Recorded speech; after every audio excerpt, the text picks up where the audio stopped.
Good afternoon mga kalabs. For today's video, magtagalog muna tayo para magkaintindihan tayong lahat. So dahil mga kalabs, maraming pula-pula ang aming palay. Ayan. Try naming mag-spray mga kalabs. Ayan, mag-spray si Papang ng gold. Ayan, mag-spray si Papang ng gold. BLB stopper. Ayan, try natin kung makuha ba yung mga pula-pula mga kalabs. Pero parang sa tingin ko parang steam borer na talaga siya mga kalabs. Kasi nga bago pa kami nag-abuno, dapat itong palay na ito is green na po.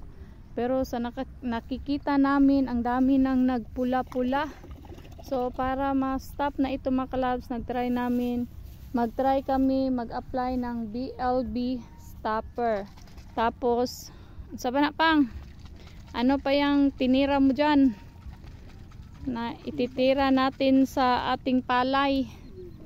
Yubal at saka ano yan pang? BLB stopper at saka Yubal ang aming ginamit mga kalabs. Beka naman Yubal. So ayan, para mapuksa natin mga kalabs at makita natin kung epekto talaga ang ating ginamit, mag-update tayo bukas o sa susunod na araw kung epektibo ang ginamit natin na mga medisina mga kalabs. So ayan ang ginamit ni Papang mga kalabs. Sa inyo mga kalabs, anong ginagamit ninyo?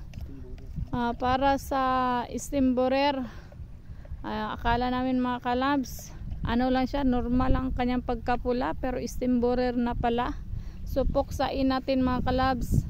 Ayan, ayan, puro na siya pula-pula at puti-puti ang kanyang dahon mga kalabs. Ayan.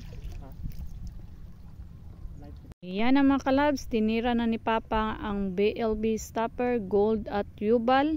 Tingnan natin sa susunod na araw kung mawawala ba ito mga kalabs. Pero praying pa rin and hoping na mawawala ito para makaani tayo ng maraming mga kalabs. Ayan. Yan mga kalabs. Para naman maganda ang ating ani ngayong tag-ani o tig-ani mga kalabs.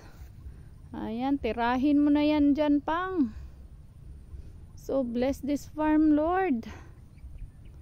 Laban lang tayo mga ka-farmers. Happy watching.